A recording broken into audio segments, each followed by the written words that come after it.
그럼 지금부터 헌법이 보장하고 있는 우리의 인권을 실천할 수 있는 이 구체적 내용들인 기본권 5가지를 하나하나 살펴보겠습니다. 자, 첫 번째는 자유권입니다. 자유권은 국가 권력의 간섭을 받지 않고 자유롭게 생활할 수 있는 권리를 자유권이라고 합니다. 여기에서 중요한 건 사실 요 문장입니다. 물론 자유권이니까 선생님 그냥 자유권이니까 자유롭게 생활할 수 있는 게 가장 중요한 거 아닌가요? 라고 할 수 있는데 이 자유권에서 이야기하고 있는 여러분이 할 수 있는 행동들은 이게 포인트입니다. 사실 간섭을 받지 않는다는 거죠. 그러니까 자유권에서 이야기하는 자유라는 건 간섭을 받지 않고 터치받지 않는다는 소리죠. 그러니까 국가가 나의 행동을 제한할 수 없다는 거예요. 여러분 마음대로 하시면 된다는 게 자유권입니다. 알겠죠, 여러분? 그러니까 앞으로 자유권이 뭔지를 쓰라라고 하면 자유롭게 생활할 수 있는 권리다라고 얘기하시면 사실 엄밀하게 이야기하면 이거 정확한 뜻이라고 할 수 없어요, 여러분. 정확한 뜻은 사실 이 단어가 들어가야 됩니다. 국가의 간섭을 받지 않을 권리가 자유권입니다. 알겠죠, 여러분? 명심하세요. 자, 그래서 여러 가지의 자유권에는 여러 가지 내용들이 있습니다. 아마도 많이 들어봤을 겁니다. 신체의 자유, 종교의 자유, 언론 출판의 자유, 직업 선택의 자유, 거주 이전의 자유 등이 있습니다. 자, 하나하나 살짝 살펴보면 신체의 자유라는 건 내 몸을 함부로 누군가가 구속하거나 억압하거나 붙들어 두거나 가둬둘 수 없다는 거죠. 그래서 가장 단적인 예는 이런 겁니다. 내 신체를, 내 몸을 경찰이 와가지고 함부로 감옥이나 구치소에 넣을 수 없다는 거죠. 단, 무언가 이거를 넣으려면 물론 법률로, 법에 정해진 어떤 절차와 이런 거에 의해서는 넣을 수 있지만 그렇게 넣더라도 여러분 TV에서 이런 거 많이 보셨나요? 당신은 묵비권을 행사할 수 있으며 변호사를 선임할 수 있고 또한 법정에서 지금부터 하는 이야기는 법정에서 당신에게 불리하게 작용할 수 있다 라는 이런 멘트들, 이걸 형사나 경찰관이 범인을 체포할 때 반드시 얘기해 줘야 된다고 해서 미란다 원칙이라고 합니다. 이 미란다 원칙은 뭐냐면 죄인이라고 하더라도 이 사람은 사람이기 때문에 이 사람도 인권을 가집니다. 그래서 이 인권 중에 기본권인 자유권을 갖고 있습니다. 이 자유권의 첫 번째 예, 신체의 자유를 이 사람도 가지고 있기 때문에 이 사람의 신체를 억압하려면 반드시 이 미란다 원칙을 고지하고 이 사람의 신체의 자유를 억압할 수 있습니다.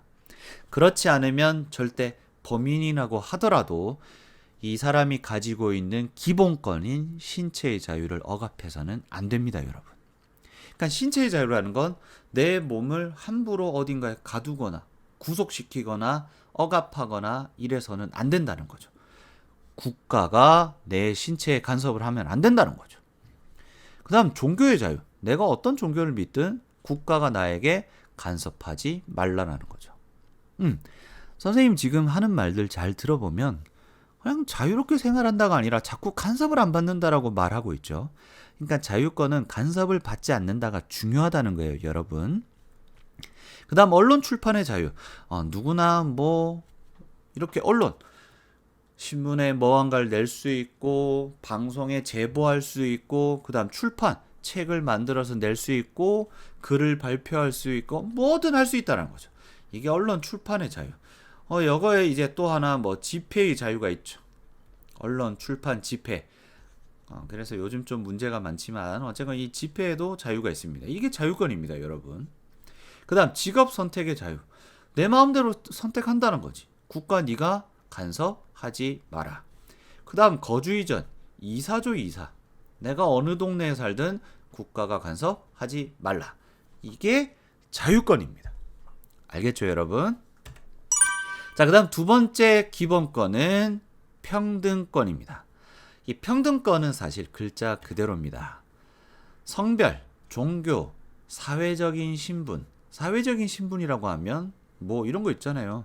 직장에서 직급이 높고 아니면 이 사람은 대통령, 이 사람은 뭐 국무총리, 이 사람은 장관, 뭐 이런 사회적 신분 그런 거에 아무런 상관없이 차별받지 않고 동등하게 대우받을 권리가 평등권입니다.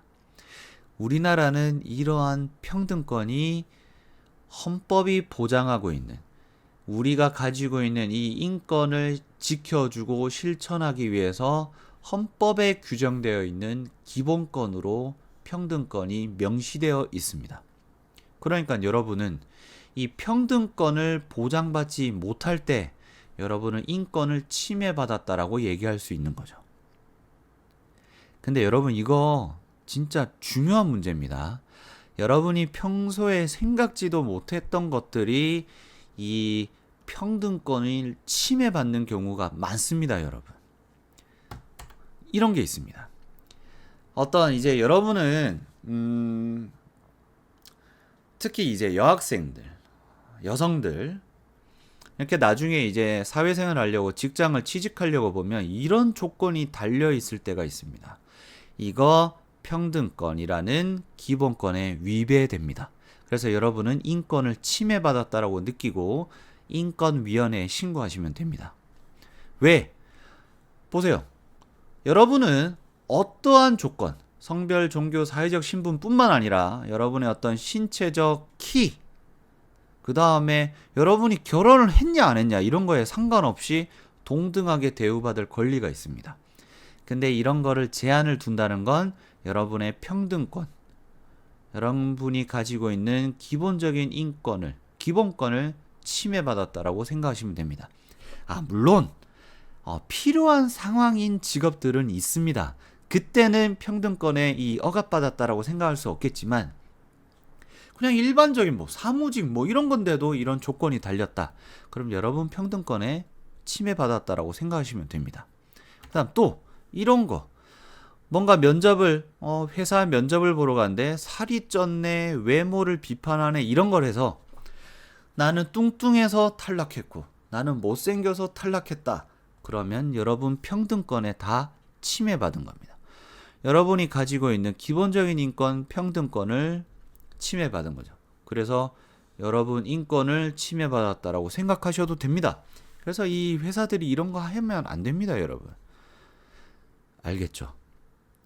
우리가 오늘 같은 수업을 배우지 않았을 때 회사에서 그냥 뚱뚱한 사람 안 뽑을 수도 있지. 그냥 그 회사 면접관들이나 그 회사의 어떤 가치관, 그 다음에 그 회사가 추구하는 인재상 이런 거에 부합되지 않으니까 안 뽑았겠지 라고 생각하는 게 일반적일 수 있는데 그걸 일반적이라고 생각하는 사람들은 전부 다 이 기본권에 명시된 평등권이 뭔지를 모르는 거죠. 이 여러분의 인권에는 평등권이 존재합니다. 외모, 뚱뚱하냐, 날씬하냐, 키가 크냐, 작으냐, 결혼했냐, 안 했냐는 여러분이 차별받을 수 있는 근거가 되지 않습니다. 그래서 이 모든 거에 차별받지 않고 동등하게 대우받는 게 여러분이 가지고 있는 기본적인 권리, 평등권입니다. 알겠죠, 여러분? 자, 세 번째 기본권은 바로 참정권입니다. 이 참정권은 용어를 먼저 단어를 보고 들어갈게요. 이 참자 그리고 정자가 있습니다. 참자 하면 이 다음에 무슨 글자가 오면 참 여러분이 평소에 많이 쓰는 단어가 될까요? 그렇지. 참, 참석, 참, 참여, 참 거짓 할 수 있는데 그건 단어는 아니잖아. 그래서 참석, 참여 이런 말이 많이 나오죠. 그 다음 정은 뒤에 무슨 글자가 오면 좋을까요? 정. 사실 많겠죠. 이건 선생님이 그냥 답을 얘기할게요. 정치. 그러니까 참정권은 뭐냐면 참석, 참여. 어디에? 정치에. 참정권은 정치에 참여할 수 있는 권리. 여러분이 가지고 있는 기본권, 여러분이 가지고 있는 인권에 참정권도 포함되어 있습니다. 무슨 말이냐? 여러분이 정치에 참여할 수 있는 권리라는 이런 거를 보장받을 때 여러분은 인권을 보장받고 있다라고 생각을 한다는 거죠. 그래서 국가의 의사결정에 참여할 수 있는 권리가 참정권이다. 이때 국가의 의사결정, 요게 바로 정치입니다, 여러분. 그러니까 국가가 내리는 의사결정, 그 과정에 참여할 수 있다. 참정, 할 수 있는 권리가 참정권입니다. 그럼 몇 가지가 있느냐? 여긴 세 가지가 있는데 요거 약간 외워야 됩니다, 여러분. 선거권. 선거권은 선거에 참여할 수 있는 권리겠죠. 국민의 대표를 뽑을 수 있는 권리. 선거권. 그 다음 두 번째는 공무담임권이라고 해서 조금 어려운데 여러분 학교에 계신 선생님들 그 다음 주민센터나 이런 국가기관에 가면 일하시는 사람들 다 뭐라고 불러요? 그쵸, 공무원이죠. 그러니까 여러분이 공무원이 될 수 있다라는 거예요. 그래서 공무원을 맡을 수 있는 공직을 할 수 있는 권리. 여러분도 누구나 공무원을 할 수 있고 장관이 될 수 있고 누구나 대통령이 될 수 있는 이러한 권리를 공무담임권이라고 합니다. 그 다음 세 번째, 국민투표권이라고 합니다. 이건 조금 어려울 수 있는데 우리나라의 가장 기본적인 대통령을 뭐 이렇게 그쵸, 가장 기본적인 어떤 헌법을 바꾸거나 이럴 때 국민들 전부가 투표를 하는 경우가 몇 가지 경우가 있습니다. 이때 우리는 이러한 투표를 국민투표라고 부르는데 이 국민투표를 할 수 있는 권리가 국민투표권입니다. 어쨌건 여러분이 가지고 있는 이 권리 세 가지는 결국 국가의 의사결정, 정치에 참여하고 있죠. 그래서 선거권, 공무담임권, 국민투표권을 우리는 참정권이라고 부르고 이 참정권은 기본권의 한 가지 사례가 됩니다. 알겠죠? 그래서 여러분이 이런 거, 이 세 가지를 너무 복잡하네요. 화면을 잠깐 지울게요. 여러분이 이 세 가지를 보장받지 못한다라고 느낄 때 여러분은 참정권을 보장받지 못한다고 느끼고 그래서 결국 인권이 침해되고 있다라고 생각하면 되죠. 그래서 몇 년 전부터 선거권, 특히 외국에 살고 있는 재외 국민이라고 부르죠. 외국에 있는 국민. 이 제자는 있을 제자니까 있다라는 거죠. 외국에 있는 국민들도 당연히 우리나라의 국민이고 사람이기 때문에 무슨 권리를, 선거권을 가지기 때문에 이 사람들도 뭘 해야 된다? 투표를 할 수 있어야 된다. 그래서 요즘 몇 년 전부터는 재외 국민들도 투표를 할 수 있게끔 투표함을 설치하고 다 합니다, 여러분. 그래서 이 사람들의 인권을 보장하고 있는 거죠. 자, 그 다음 네 번째 기본권은 사회권입니다. 중요합니다, 여러분. 아까 선생님이 평등권도 중요하고 우리가 많이 놓친다고 했지만 이 사회권 매우 중요합니다. 이게 뭐냐면 글자는 사회권이지만 이게 이렇게 받아들이시면 됩니다. 가장 직결되어 있습니다, 사실은. 사회에서 우리가 살고 있는 이 사회라는 공간에서 인간답게 살 수 있는 거죠. 여러분이 지금 살고 있는 사회라는 집단 안에서 인간답게 살려면 일단 뭐가 필요합니까? 돈이 필요하겠죠. 맞아요. 이 돈과 관련되어 있는 거. 월급, 그 다음에 생활비, 이런 것들. 최저임금, 뭐 이런 것들. 그 다음에 만약에 직업을 구하지 못했을 때 국가에게 나 직업 없으니까 실직자니까 실업수당 줘 라는 거, 이런 것들. 이렇게 해서라도 내가 인간다운 삶, 우리나라라는 사회에서 인간다운 삶을 살고 싶어요 라고 요구할 수 있는 권리, 이게 바로 사회권입니다.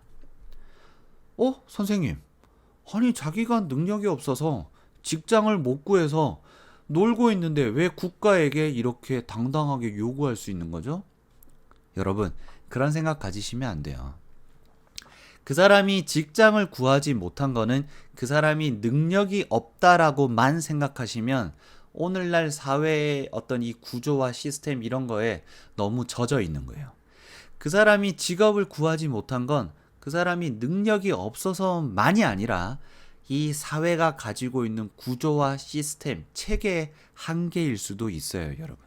그래서 그거에 대해서 국가가 책임을 지고 이 사람들이 인간답게 살 수 있게끔 보장해 주는 거죠. 이런 걸 사회권이라고 합니다. 사실은 여러분이 나이가 이제 한 살 한 살 들다 보면 정말로 중요한 인간이 가지고 있는 기본권이고 인권임에도 불구하고 잘 보장되고 있지 않구나라는 걸 느끼게 됩니다. 자, 사회권은 이런 겁니다. 너무 서론이 길었네요.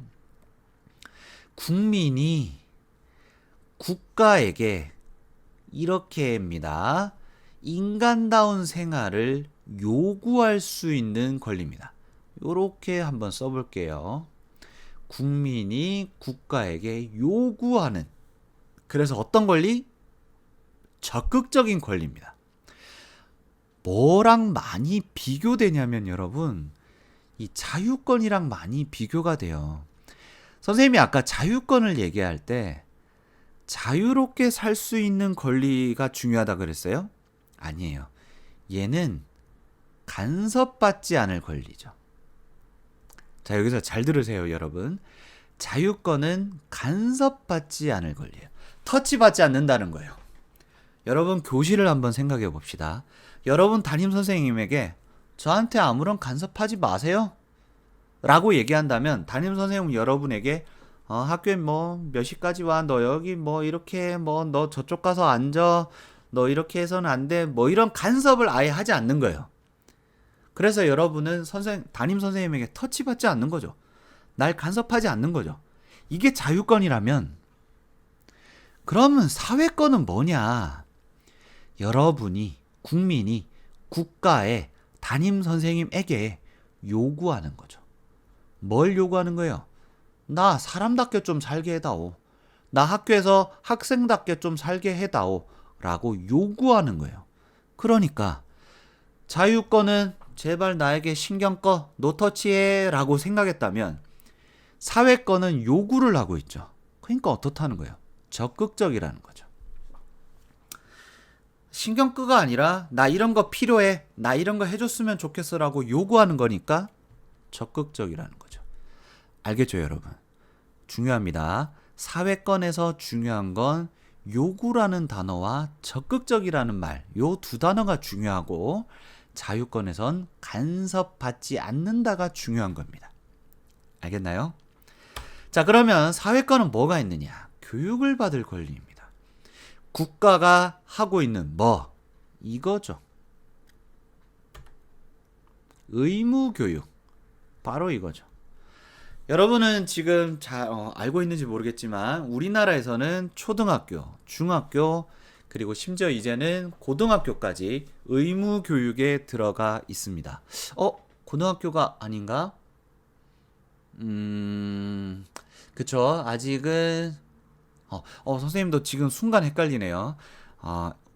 어쨌건 의무교육이라 함은 국가가 반드시 이 나이대에 있는 아이들은 교육을 받을 수 있게끔 하는 거죠. 그래서 전부 학비를 받지 않습니다. 이 의무교육 기간 중에. 왜? 내가 인간답게 살 수 있는 권리이기 때문에. 그래서 국가가 이걸 무조건 해야 됩니다. 그 다음에 근로의 권리. 이게 아까 그거죠. 내가 일을 할 수 있게끔 국가가 도와줘야 된다는 거예요. 그럼 무슨 말이냐? 이 자유권에 있었던 직업 선택의 자유와는 다른 겁니다. 이 근로의 권리라는 건 뭐냐면 내가 일을 하고 싶으니까 날 일을 할 수 있게끔, 직업을 가질 수 있게끔 도와줘 라는 거죠. 그래서 국가는 직업학교라는 걸 만듭니다. 직업학교라는 걸 만들어서 직업이 아직 없는 이 국민들이 이곳에 와서 기술을 배우고 직업을 가질 수 있게끔 국가가 도와줍니다. 그리고 아직 직업이 없는 사람들에게 실업수당을 제공해서 사람들이 직업을 찾기까지 도와줍니다. 이런 것들이 근로의 권리라는 거죠. 그 다음에 인간다운 생활을 할 권리. 그쵸? 이 실업수당 이런 것도 인간다운 생활을 할 권리에 포함될 거고, 그 다음 최저임금. 최저임금이죠. 국가가 이런 최저임금을 정해놓지 않으면 분명 사장님들은 분명 노동자들에게 적은 월급을 주려고 할 거예요. 왜? 자기들은 돈을 더 많이 남기고 싶으니까. 근데 국가가 정해놓은 이 최저임금 때문에 사장님들은 이거 이하로 월급을 줘서는 안 됩니다. 그래서 노동자들이 인간다운 생활을 할 수 있게끔 국가가 보장하는 거죠. 그 다음 쾌적한 환경에서 살 권리죠. 내가 여기 집에 살고 있는데 내 바로 옆에 무슨 막 50층짜리 아파트가 생겨버렸어. 그래서 내가 하루 종일 햇살을 볼 수가 없어. 그럼 여러분은 바로 나의 인간다운 생활을 살 이 권리가 침해받았죠. 그래서 바로 국가에 요구하면 됩니다. 내 바로 집 옆에 무리하게 고층 빌딩을 지을 수 없게 해줘라고 요구할 수 있습니다. 이게 바로 쾌적한 환경에서 살 권리죠. 이런 것들이 다 사회권입니다, 여러분. 알겠나요?